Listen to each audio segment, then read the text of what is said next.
नमस्कार, मैं हूं आपके साथ अनुष्का राय और आप देख रहे हैं बोलूंगा तो पोल खोलूंगा न्यूज चैनल। खबरों में आगे बढ़ने से पहले आइए देखते हैं आज की हेडलाइंस। पूर्व सीएम भूपेंद्र हुड्डा ने सरकार पर साधा निशाना, कहा नैतिकता के आधार पर इस्तीफा दें संदीप सिंह। इनेलो नेता अभय सिंह चौटाला ने मानसून सत्र में हरियाणा में बढ़ रही बेरोजगारी का मुद्दा उठाया।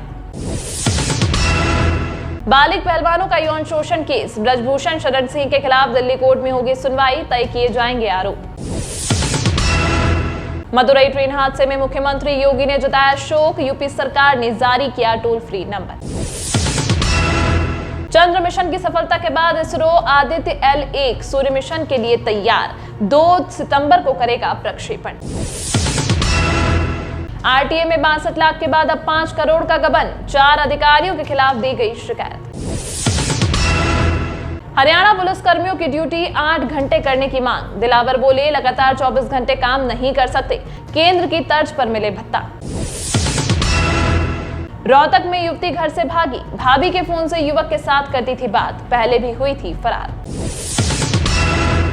आइए अब देखते हैं खबरें विस्तार से। रोहतक में एक युवती के लापता होने का मामला सामने आया, जो पहले अपने भाभी के फोन से एक युवक के साथ बातचीत करती थी। हालांकि भाई ने अपनी बहन को युवक के साथ बातचीत करने से रोक दिया था, लेकिन युवती भाई भाभी के साथ बाहर जाने की बात पर बहाना बनाकर घर रुक गई और लापता हो गई। युवती पहले भी घर छोड़कर जा चुकी है। रोहतक शहर निवासी एक व्यक्ति ने पुलिस को दी शिकायत में बताया कि उसकी 5 बहनें हैं, 4 बड़ी बहनों की शादी हो चुकी है।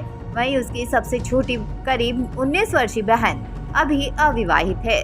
24 अगस्त को वह अपनी पत्नी के साथ बहादुरगढ़ जा रहा था। जब उसने अपनी बहन से चलने के लिए कहा तो वह बहाना बनाकर साथ नहीं गई।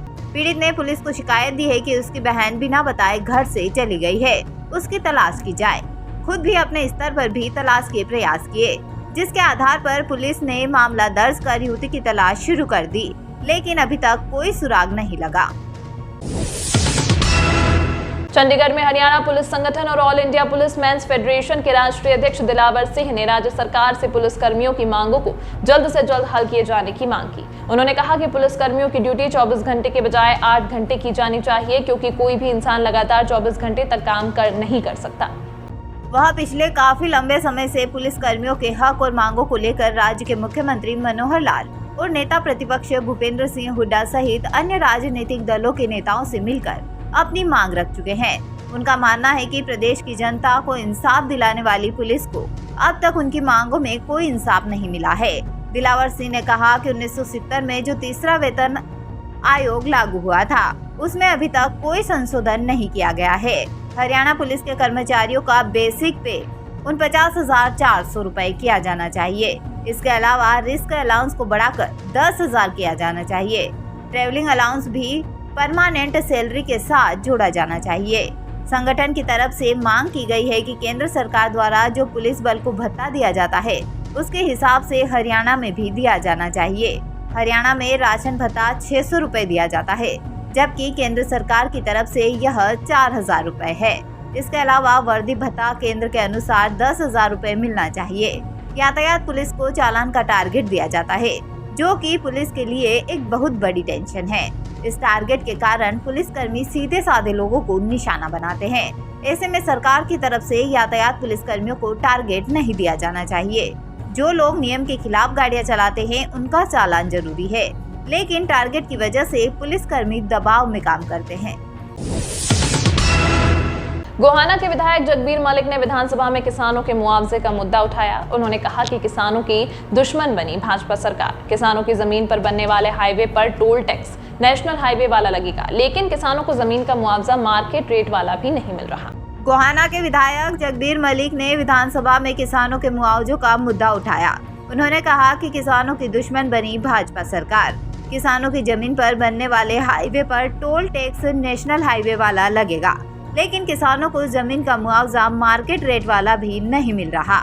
ऑर्बिटल कॉरिडोर के लिए जो जमीन है एक्वायर कर रहे हैं 5 सिटीज के लिए, उसमें इन्होंने क्या किया है, इन्होंने रेट जो है मार्केट रेट नहीं दे रहे, उससे भी कम रेट दे रहे हैं। और जो सरकार ने इन्हें 24/21 को अमेंड नोटिफिकेशन किया, जो पलवल हाईवे जो ये है बना रखे है KNP, इस पर टैक्स तो टोल टैक्स तो पूरा जो देंगे नेशनल हाईवे वाला, लेकिन जो ज़मीन किसान की लेंगे उस पर रेट नहीं। किसानों की डिमांड है, कई महीनों से बैठे हैं, धरना दे रहे हैं, इसका दुगना जो है मुआवजा जो पहले पॉलिसी थी वह पहली पॉलिसी ने विड्रा कर ली, पहली पॉलिसी के अनुसार जो है किसानों को ये दिया जाए। ये जो किसान को हितैषी सरकार अपने आप को कहती है, इसने वो आगे फैसले कर दिए किसान के खिलाफ जो पिछली चौधरी भूपेंद्र सिंह हुड्डा की सरकार में आउटरीच का जो प्रोग्राम बनाया था उनकी रिहेबिलिटेशन के लिए, उस समय एन्युटी बढ़ा दी थी, उस समय नो लिटिगेशन एक्सपेंसेस दिए थे, उसमें 33 साल तक रॉयल्टी 21,000 रुपये जिसकी लैंड एक्वायर हुएगी खड़गा और 7,700 रुपये इंक्रीजमेंट, और सेल का जो एक्वायर होती या टेक्नोलॉजी पार्क की एक्वायर होती उसका डबल रेट कर दिया था। और इसके अंदर जो है रेजिडेंशियल प्लॉट्स की अलॉटमेंट आउटस्टेज को भी थी, इसके अंदर इंडस्ट्रियल जहाँ इंडस्ट्री थी इंडस्ट्रियल प्लॉट की आउटस्टेज की वो थी, एग्जाम्पशन ऑफ स्टैंप ड्यूटी थी 2 साल में, अपनी हरियाणा में ज़मीन खरीदता तो उसको स्टैंप ड्यूटी नहीं। ये सारी चीज़ें और लैंडलेस और जिनका कारोबार जो है ज़मीन पर ही था, उनके भरोसे था, उनको भी ग्रुप C और D की नौकरियां और उनका काम करने का ये पॉलिसी पिछली कांग्रेस सरकार में थी। आज इन्होंने स्टैंप ड्यूटी ख़त्म कर दी। एन्युटी मेरे हल्के में बहुत लोग मेरे पास आते हुए एन्युटी, अगर हमारी एन्युटी नहीं आई, ये एन्युटी बंद कर दी, प्लॉट देने बंद कर दिए, रेजिडेंशियल देने बंद कर दिए, कमर्शियल देने बंद कर दिए। लोग डिमांड करते हैं उस पॉलिसी का क्या कर रही है सरकार। मैं ये चाहता हूँ सरकार इस बात को ध्यान में ले। पंचकुला में आरटीए में 5 करोड़ रुपए के गबन के मामले में 4 कर्मचारी सस्पेंड, पुलिस ने गिरफ्तार कर कोर्ट में पेश किया। गिरफ्तार कर्मचारियों में transport inspector Rakesh Rana, transport sub inspector Praveen Sharma, चपरासी तरसेम लाल, ड्राइवर तरुण उर्फ जॉली, आरटीए पंचकुला कार्यालय शामिल है। इन चारों आरोपियों को पंचकुला कोर्ट में किया गया पेश, जहां से सभी को 2 दिन के पुलिस रिमांड भेज दिया गया है। एसआईटी कर रही है पुलिस मामले की जांच। आरटीए सेक्रेटरी हैरतजीत कौर ने पुलिस को पत्र लिखकर कर्मचारियों के खिलाफ मामला दर्ज करने को कहा है। पत्र में लिखा गया है कि उक्त कर्मचारी वर्ष 2020 से लेकर वर्ष 2023 तक कैशियर और अन्य पदों पर तैनात रह चुके हैं। इस मामले में अभी तक 4 लोग गिरफ्तार हो चुके हैं। वर्ष 2020 से वर्ष 2023 तक जमा राशि की हुई जांच। आरटीए विभाग के अनुसार वर्ष 2020 से लेकर वर्ष 2023 तक विभाग के कोषागार के कैश बुक, वाउचर और जमा राशि की जांच की गई तो धोखाधड़ी का खुलासा हुआ। गाड़ियों का चालान हुआ तो जुर्माना भी लिया गया, उसका वाउचर भी बनाया गया, कैश बुक में एंट्री भी की गई, लेकिन उन पैसों को आरटीए विभाग के कोष में जमा नहीं करवाया गया। एलनाबाद के विधायक चौधरी अभय सिंह चौटाला ने विधानसभा के मानसून सत्र के शून्यकाल में बेरोजगारी के कारण अपनी जमीनों को बेचकर नौकरी और रोजगार के लिए हरियाणा छोड़कर विदेश जा रहे बच्चों को लेकर चिंता जताई। हरियाणा के बच्चे रोजगार की तलाश में वैध और अवैध डोंकी तरीके से विदेश जा रहे हैं। जहां डोंकी के रास्ते विदेश जा रहे बच्चों की लाश हर रोज वापस घर आ रही है, वहीं जो बच्चे अपनी जमीन बेचकर जाते हैं और रिपोर्ट करके वापस भेज दिए जाते हैं तो उनके घर पूरी तरह से बर्बाद हो जाते हैं। मुझे आप एक चीज बताओ जी, मिनिस्टर का जवाब तो आ चुका है, फिर सवाल पूछने का फायदा क्या? उसके बाद आप जवाब देंगे?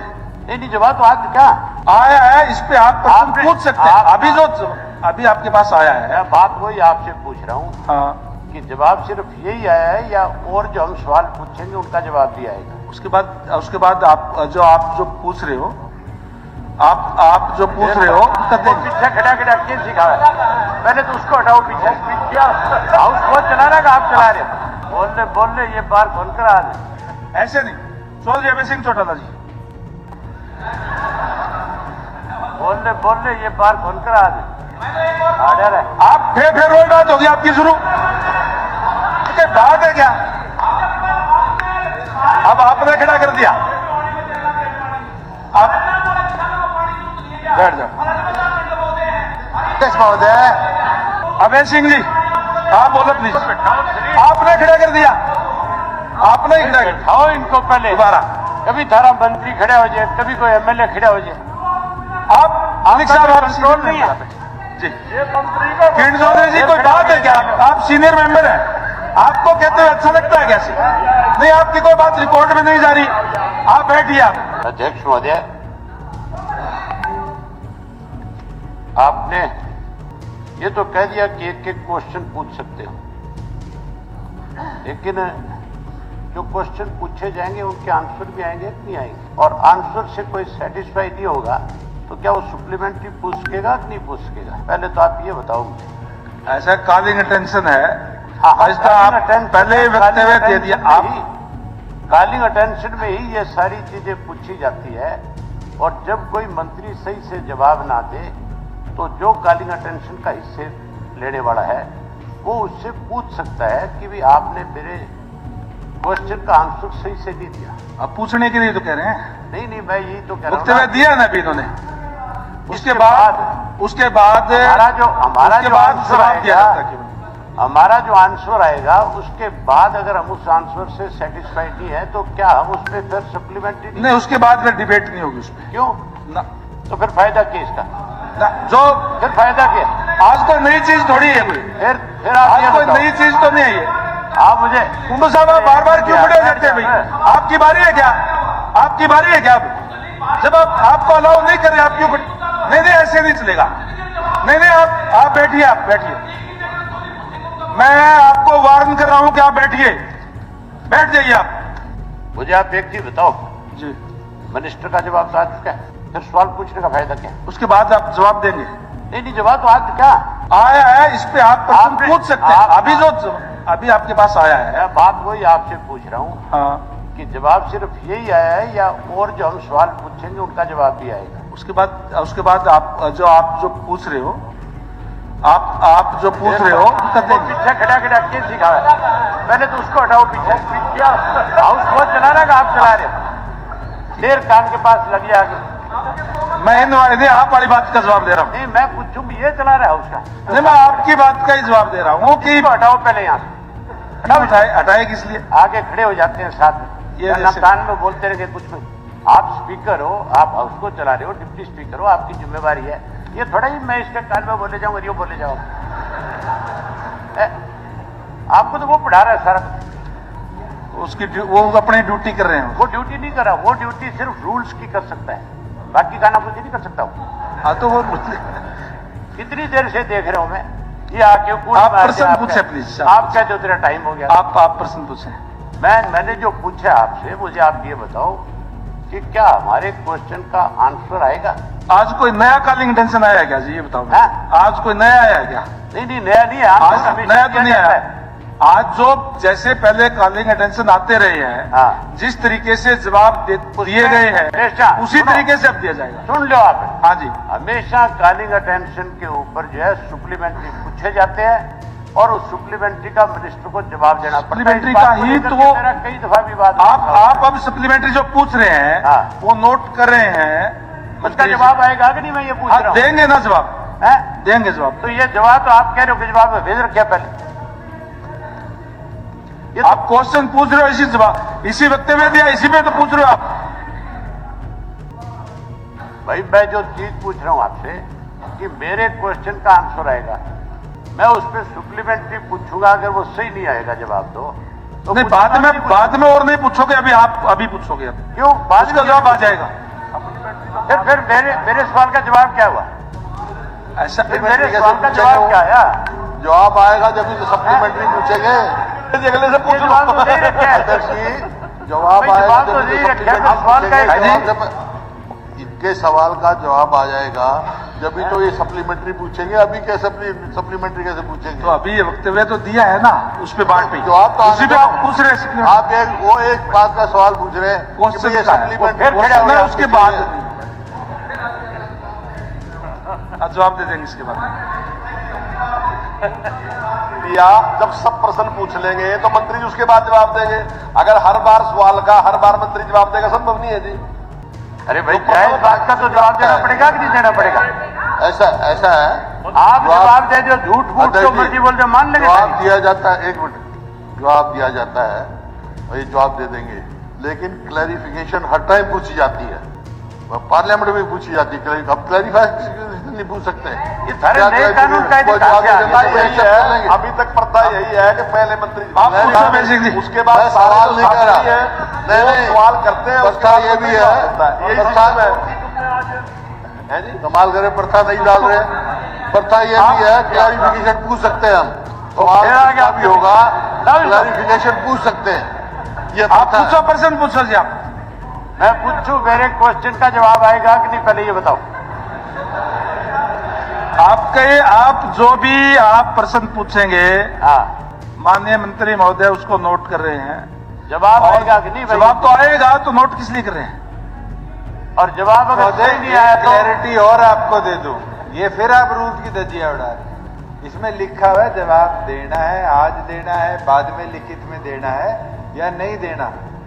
ये भी कॉलिंग अटेंशन से अगर संबंध रखता है तो ही देना जरूरी है, नहीं तो कोई देना जरूरी उसी की बात है, तो उसी की बात है, संबंधित की बात है। से ही जुड़ा हुआ सवाल है। अटैच क्यों किया फिर? ये डर क्यों रहा थारा मंत्री भाग्य क्या खतर है? आप पूछ ही नहीं रहे, आप पूछो ये तो नहीं, है। आप क्वेश्चन तो पूछो। क्वेश्चन मेरे पास है, तभी तो मैं पूछ रहा हूँ। अध्यक्ष जी, क्वेश्चन आप पूछ रहा हूँ। उनकी बात को क्लैरिफाई नहीं कर रहे। वो मैंने तो सवाल- क्लियरफाई कर दी हुड्डा वो साहब। सवाल पूछ लेंगे, ये जवाब दे देंगे। अगर वो जवाब में कोई क्लैरिफिकेशन नहीं मांग सकते तो उसका सवाल का क्या फायदा? पार्लियामेंट में भी कन्वेंशन देंगे इसका है, जवाब। क्लैरिफिकेशन मांगी जाती है, अधिकार है। सवाल जो सवाल पूछता है उसका क्लैरिफिकेशन मांगने का अधिकार है। जो इससे संबंधित Supplementary होगी। कह रहा मैं अभी माननीय- सप्लीमेंट्री क्वेश्चन नहीं कह रहा। अभी आप एक बात का समझो, एक मिनट मेरी बात सुनो आप जी। मैं ये नहीं कह रहा कि उनको सप्लीमेंट्री क्वेश्चन पूछने का अधिकार है, वो नहीं कह रहा मैं, लेकिन क्लैरिफिकेशन मांगने का अधिकार है। सप्लीमेंट्री क्वेश्चन में और क्लैरिफिकेशन में बहुत अंतर है। क्लैरिफिकेशन मांगने का अधिकार है, जिसका सवाल होगा जवाब से पूछे क्लैरिफाई तो करेगा, ये आप उनको अधिकार दो। आप जवाब जो पूछेंगे इससे संबंधित उसमें जो एक मिनट जो माननीय क्लैरिफिकेशन वो मांगे वो दे दें। नहीं मंत्री दे देंगे। मैं वही कह रहा हूँ, क्लैरिफिकेशन का अधिकार मैं वही इसको कह रहा हूं। आप रूल आउट नहीं कर सकते। मैं ये कन्वेंशन रूल आउट नहीं करे जी, वो हाँ। जवाब देंगे हाँ। और फिर भी कोई मेंबर संतुष्ट है या नहीं है, क्लैरिफिकेशन पूछ सकता है। अब उसका जवाब देंगे ना। मैं कहने लग रहा कौन? हूं। ये इसका तो जवाब देंगे, जब ये जवाब देंगे और इनके सवाल का ठीक जवाब नहीं आएगा उसकी क्लैरिफिकेशन पूछ सकते हैं, सबका अधिकार है। पार्लियामेंट में कन्वेंशन अभी है, जो एक जो सिस्टम जो चल रहा है पार्लियामेंट में उसमें से। कन्वेंशन है। अभय सिंह जी आप पूछिए प्लीज।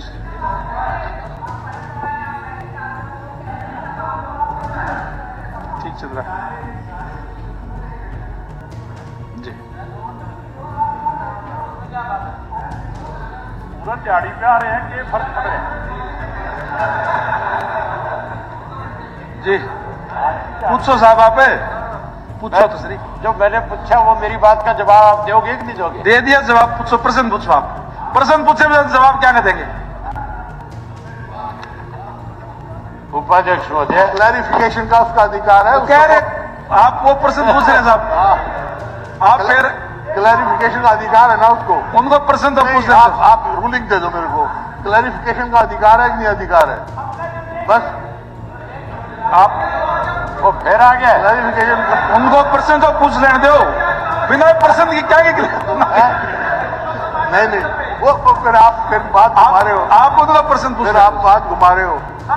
आप उनको प्रश्न तो पूछ लेने दो हुड्डा साहब। अरे जनाब बात सुनो, सरदार स्वर्ण सिंह थे फॉरेन मिनिस्टर, जवाब देगी सरकार, आप पूछ तो लेने दो। प्रश्न पूछे बगैर क्या जवाब देंगे? भुट्टो आए थे, ऐसे ही बात करते। तमिलनाडु के मदुरै में हादसे के शिकार हुए लोग चारधाम की यात्रा के लिए निकले थे। हादसा यात्रा के अंतिम पड़ाव पर हुआ। अभी तक यात्रियों ने पद्मनाभम मंदिर संग तिरुपति बालाजी के दर्शन कर लिए थे। मदुरै रेल हादसे के लिए सभी यात्री 17 अगस्त को रवाना हुए थे। सीतापुर की Bhasin tour and travels company ने लोगों को चारधाम की यात्रा के लिए पैकेज के तहत बुकिंग कराई थी। यात्रा के शेड्यूल के मुताबिक 17 अगस्त को शाम 4:20 पर ट्रेन लखनऊ से विजयवाड़ा के लिए चली थी। यह ट्रेन रात 8:40 पर विजयवाड़ा पहुंची। यहां यात्रियों ने रात्रि विश्राम किया। इसके बाद बस से मल्लिकार्जुन श्री सेलम ज्योतिर्लिंग पहुंचे। वहां दर्शन के बाद सभी ने रात्रि विश्राम किया। 20 अगस्त को दोपहर 1 बजे विजयवाड़ा से सभी यात्री ट्रेन में सवार हुए। ट्रेन रात 8:40 पर रेनीगुंटा पहुंची। यहां सभी ने रात्रि विश्राम किया। यह अंतरिक्ष यान 7 पेलोड लेकर जाएगा जो अलग अलग वेव बैंड में फोटोस्फेयर, प्रकाश मंडल, क्रोमोस्फेयर, सूर्य की दिखाई देने वाली सतह से ठीक ऊपरी सतह और सूर्य की सबसे बाहरी परत कोरोना का निरीक्षण करने में मदद करेंगे। चंद्र अभियान की सफलता के बाद भारतीय अंतरिक्ष अनुसंधान संगठन इसरो सूरज का अध्ययन करने के लिए संभवतः 2 सितंबर को किए जाने वाले सूर्य मिशन के प्रक्षेपण की तैयारी कर रहा है। आदित्य एल फर्स्ट अंतरिक्ष यान को सौर कोरोना, सूर्य की सबसे बाहरी परतों के दूरस्थ अवलोकन और एल फर्स्ट सूर्य पृथ्वी लैग्रेंजियन बिंदु पर सौर हवा के यथास्थिति अवलोकन के लिए बनाया गया है। एल फर्स्ट पृथ्वी से करीब 15 लाख किलोमीटर दूर है। यह सूर्य के अवलोकन के लिए पहला समर्पित भारतीय अंतरिक्ष मिशन होगा, जिसे अंतरिक्ष एजेंसी इसरो द्वारा प्रक्षेपित किया जाएगा। आदित्य एल फर्स्ट मिशन का लक्ष्य एल फर्स्ट के चारों ओर की कक्षा से सूर्य का अध्ययन करना है। यह अंतरिक्ष यान 7 पेलोड लेकर जाएगा जो अलग अलग वेव बैंड में फोटोस्फेयर, प्रकाश मंडल, क्रोमोस्फेयर, सूर्य की दिखाई देने वाली सतह से ठीक ऊपरी सतह और सूर्य की सबसे बाहरी परत कोरोना का निरीक्षण करने में मदद करेंगे। इस्लामिक स्टेट ISIS से संबंध रखने और संयुक्त राज्य अमेरिका पर हमले की साजिश रचने के आरोप में एक पाकिस्तानी डॉक्टर को 18 साल जेल की सजा सुनाई गई है। H-1B वीजा पर अमेरिका में काम करने वाले 31 साल के डॉक्टर का नाम मोहम्मद मसूद है। अदालती दस्तावेजों के अनुसार मसूद पाकिस्तान में एक लाइसेंस प्राप्त मेडिकल डॉक्टर था और H-1B वीजा के तहत मिनेसोटा के रोचेस्टर में एक मेडिकल क्लिनिक में रिसर्च एसोसिएट के रूप में कार्यरत था। मसूद 2020 की शुरुआत में IS के संपर्क में आया। मसूद ने पिछले साल अगस्त में अपना दोष स्वीकार किया और वरिष्ठ न्यायाधीश पॉल ए मैग्नसन के समक्ष उन्हें सजा सुनाई गई। हालांकि मसूद को 18 साल की सजा की पूरी अवधि नहीं काटनी होगी। साल के उसे सरकारी निगरानी में 5 साल बिताने होंगे। मसूद ने इंटरनेट पर गलत पहचान के तहत लगातार अमेरिका के खिलाफ अभियान चलाया था, यहाँ तक कि वह सोशल मीडिया पर भी IS नेतृत्व के संपर्क में था। भारतीय कुश्ती संघ WFI के पूर्व अध्यक्ष ब्रजभूषण पर 6 बालिग पहलवानों के यौन शोषण केस की आज दिल्ली कोर्ट में सुनवाई होगी। मामले में सुनवाई पिछले सप्ताह शनिवार को होनी थी, लेकिन जज की छुट्टी पर होने के कारण 1 सप्ताह के लिए स्थगित कर दी गई थी।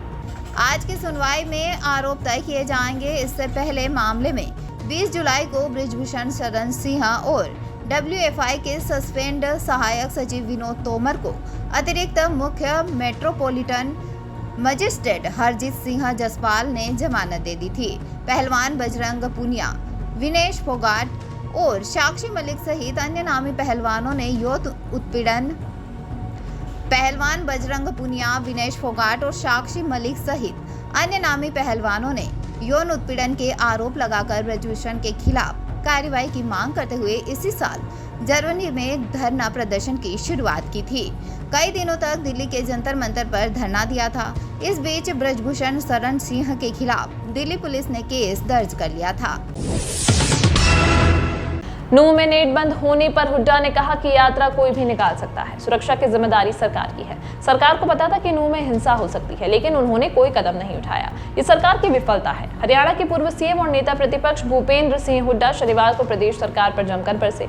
हुड्डा ने कहा कि छेड़छाड़ मामले के आरोपी मंत्री संदीप सिंह को नैतिकता के आधार पर अपने पद से इस्तीफा दे देना चाहिए या फिर मुख्यमंत्री को उनके पद से उन्हें हटा देना चाहिए। चंडीगढ़ में एक पत्रकार वार्ता में हुड्डा ने कहा कि सत्र के पहले दिन की कार्रवाई में कांग्रेस ने बाढ़ का मुद्दा उठाया, लेकिन सरकार ने इस पर डिस्कशन नहीं किया। उन्होंने कहा कि परिवार पहचान पत्र परेशान पहचान पत्र बन चुका है। ये जन विरोधी पोर्टल बंद होना चाहिए।